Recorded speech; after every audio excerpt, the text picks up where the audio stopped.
এটাই সঁচা কথা আমি জানিব বিচাৰিছোঁ যে সেই দিনটো কি হৈছিল আৰু কিয় আমি হেৰুৱাব লগা হৈছিল জুবিনক।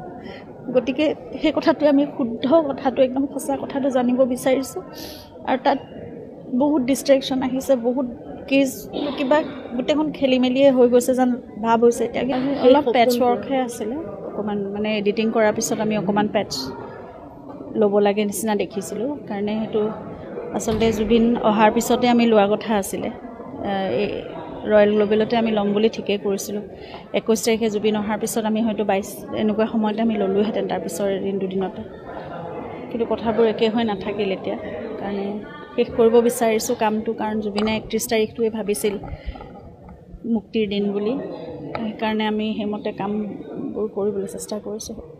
শেষ কৰি পেলাই 31 তাৰিখে যদি আমি উলিয়াব পাৰোঁ, আমি সেইটোৱে চেষ্টা কৰিছোঁ। 31 তাৰিখ বাকীখিনিতো কাম হৈ গৈছে, প্ৰায় হৈছে আৰু পষ্ট প্ৰডাকশ্যনৰ কামবোৰ চলি আছে। এটা একেবাৰে সাধাৰণ একদম চিধা কথা এটা, সেই মানুহজনো একেবাৰে চাফা মনৰ মানুহ এজন আছিলে, কোনো ধৰণৰ মেৰপেচ নাছিল জীৱনৰ। ক্ৰিটিকেলিটি একো বুজি নাপাইছিল এইবোৰ কথা। গতিকে এটাই সঁচা কথা আমি জানিব বিচাৰিছোঁ যে সেই দিনটো কি হৈছিল আৰু কিয় আমি হেৰুৱাব লগা হৈছিল জুবিনক।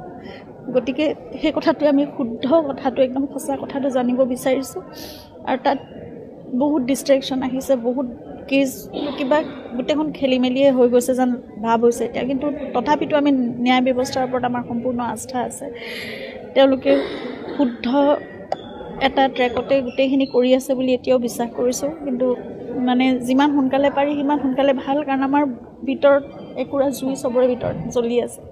সঁচা কথাটো জানিব পাৰিলে শান্তি পাব। কাৰণ হেৰুৱাটোতো মানুহজন কেতিয়াও ঘূৰি নাহে। এতিয়া মাত্ৰ মই জানিব লাগে কি হৈছে সেইটো কথা।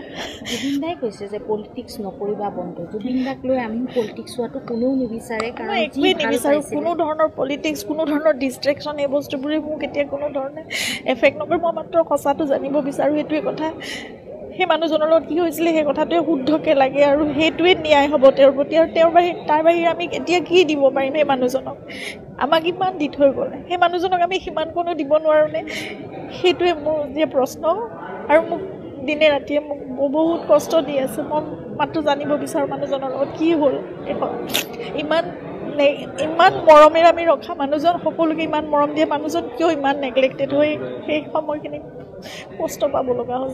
ছিংগাপুৰ প্ৰৱাসীখিনিও আহি সহযোগ কৰিব লাগে, সকলোৱে সহযোগ কৰক। সেইটোৱে কৰিব লাগে। কিয় কৰা নাই নাজানো। ইমানখিনি মানৱীয়তাও মানুহৰ ভিতৰত কেনেকৈ নোহোৱা হৈ যাব পাৰে? জুবিন গাৰ্গৰ নিচিনা এটা সত্তা আমি হেৰুৱাইছোঁ। অকল মোৰ স্বামী নহয়, জুবিন গাৰ্গ সকলোৰে বাবে আছিল। গোটেই বিশ্ববাসীয়ে সেই কথাটো বুজি